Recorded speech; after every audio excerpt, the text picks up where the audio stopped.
Bueno, nos encontramos con Hernán Baldovino, uno de los realistas mágicos por excelencia en Chile. Hernán, ¿cómo estás? Encantado. Hernán, como para englobar lo que tú haces como pintor, el realismo mágico, cuéntanos cómo se llama el cuadro que estamos viendo en este minuto. Bueno, este cuadro es el ángel Anael, que es el ángel de la música. O sea, tú sabes que en la tradición antigua, en las jerarquías angélicas, cada ángel tenía, por decirlo de alguna manera, una misión.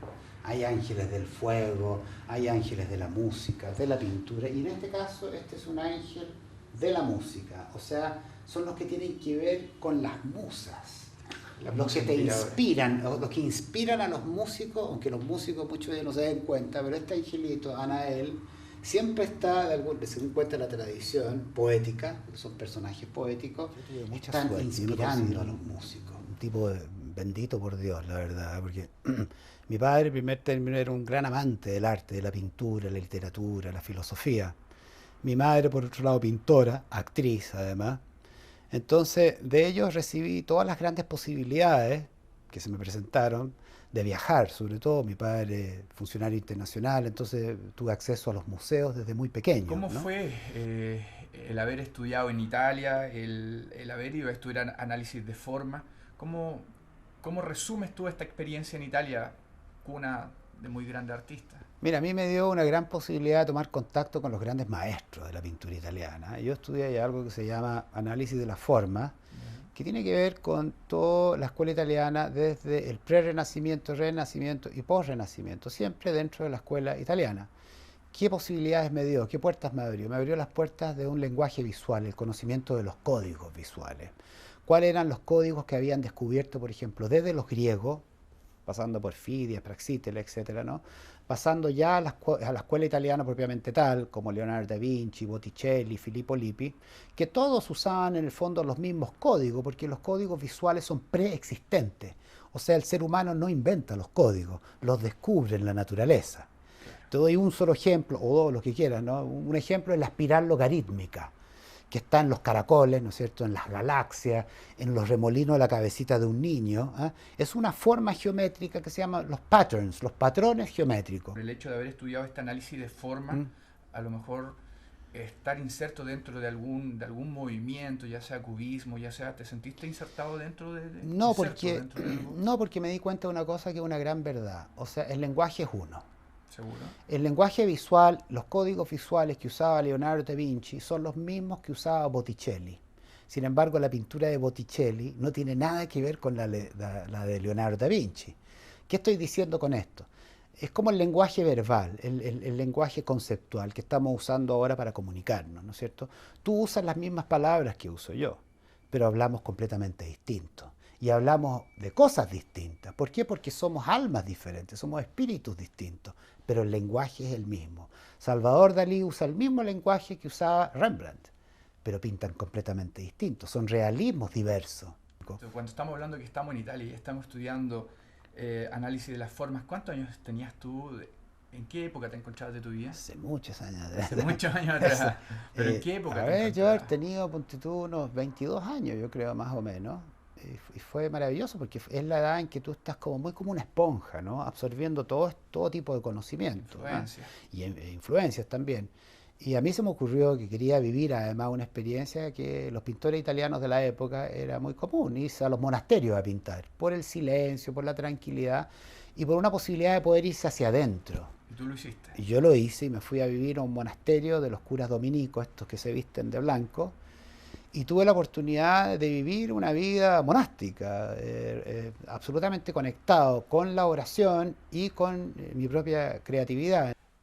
¿Cómo es Hernán Baldovino con el mundo exterior?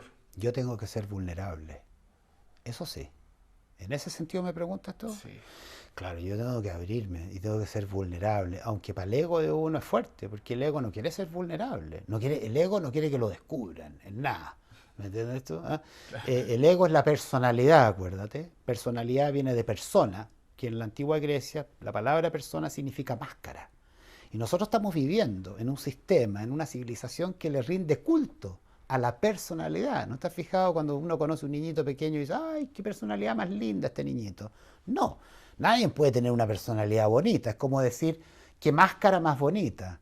Qué falsedad más bonita. ¿Entiendes? Una máscara Se es algo contrapone. falso, se contrapone. Son conceptos. A mí lo que me interesa, más que la personalidad, me interesa la individualidad, que significa indivisible. O sea, lo que importa es que un ser humano asuma su individualidad. ¿Qué significa? Está asumiendo su sello personal.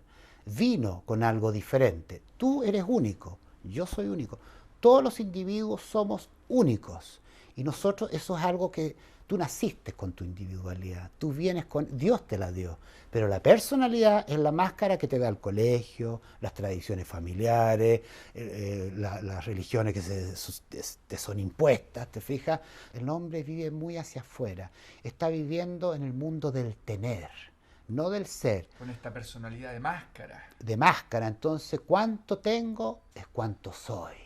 ¿Te fijas? Donde te está mostrando en la televisión todos los días, mira este gran auto, mira esta gran casa y estos ricos de acá, y de repente tú ves la realidad, hay gente pobre, gente que de repente, no sé, pues llueve y los niñitos chicos están en su casa, no tienen ni siquiera pavimento, tienen pisos de tierra, y el agüita les llega hasta las rodillas y les da bronconeumonía, ni siquiera tienen una cama decente donde dormir. Entonces tú dices, aquí hay una contradicción vital.